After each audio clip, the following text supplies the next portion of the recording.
In this video, Andrea DOVIZIOSO reveals his plan to follow Jorge LORENZO's example to adapt to the M1. Beirer already knows an attack is coming to steal Pedro ACOSTA. And Fernandez puts the past in the past to focus on learning MotoGP. My name is Sankalp and this is your Racing News Fix. In many aspects, 2022 is going to be the first season in MotoGP for Andrea DOVIZIOSO. And as per what he says, he is also treating it like it was his last. Team principal Razlan Razali spoke about Dovi fighting for the title in 2022, but Dovi likes to keep his feet on the ground, although he is aware that fighting for top positions is not impossible, especially given the factory support. Speaking about Valentino Rossi, his teammate for the second half of the season, Dovi started. The goal is to be faster than him. When you're so far behind, and Valentino said it himself, you don't have fun, you don't want to keep running, and I don't want to find myself in the same situation. In MotoGP, you can only have fun if you have the upper hand, and it is not nice to be left behind.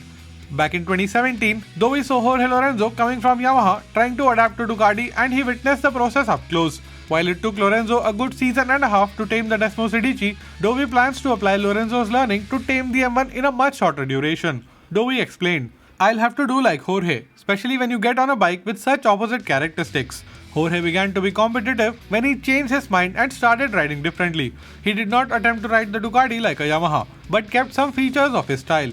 Each rider has his strengths. You have to understand in what percent to change and what percent to maintain your style." What do you think? Can Andrea DOVIZIOSO use all his experience and get comfortable with the M1 before the season starts? Or will he keep struggling throughout the year? Let's chat in the comments below. As recently pointed out by Beirer, KTM invests heavily in smaller classes, and this young rider program is responsible for bringing a lot of talent to the premier class. And while some of these riders want to debut in MotoGP with a different manufacturer, it is only natural for KTM to want to reap the fruit of their investment and retain as many young talented riders as they can. But they can't stop a rider who wants to leave from leaving, and neither can they stop the interest from other manufacturers. The most recent example is Fernandez, who had to be fended away from the likes of Yamaha and Aprilia and has been promoted to MotoGP despite Raul himself wanting to stay in Moto2 for another year. Beirer started by addressing the situation in general. Beirer said, "This is a luxury problem that we have. We do so much junior work that we grow up good riders, and the first big compliment is that other rivals want these riders also. Every time you sign a new contract, it's a test, and the first payback for us is the trust when a rider signs another contract. All 4 MotoGP riders have already signed at least one new contract with us. We didn't force them to do it, they did it themselves."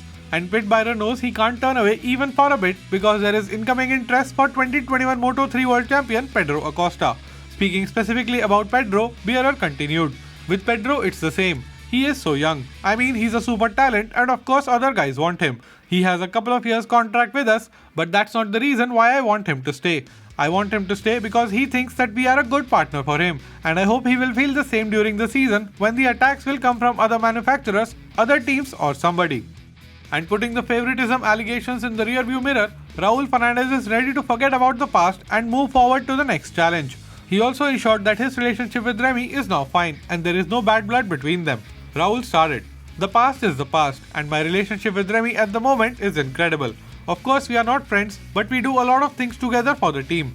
Raul was reportedly not happy last year about moving to MotoGP with KTM. Emphasizing the point that he is happy to continue with KTM, Raul continued, "This is an incredible project and I am happy to continue with KTM even this season." Further speaking about his approach to the debut MotoGP season, Raul continued, "For me, it will be important to observe myself and my course without making any comparisons with Remy. I don't want to put any pressure on myself, that's why I haven't set any goals for the test or for the season." If you made it till here, help me out. Subscribe to the channel and ring the notification bell. Here are 2 more videos which you might enjoy. My name is Sankalp and I'll be back with another video very soon.